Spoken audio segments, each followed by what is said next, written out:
ba na po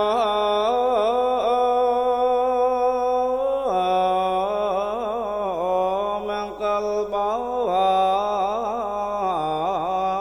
da pra kat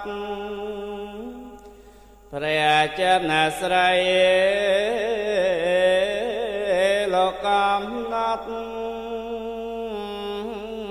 និច្ចមកកាសពព្រះមុនីអ្នកថាត់ណោនេះជាភ្នំបបតាអកេរី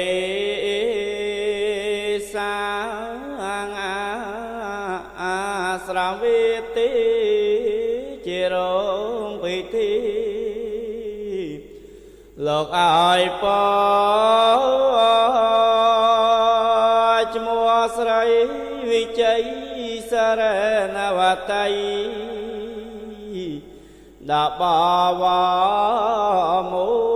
យកានជាប្រមួយនៅកាត់មកអជាស្រ័យអីស័យកាសពលោកឲ្យពត10អពទីតាំងដើមព្រះមនីកាំងពលៈអពមួ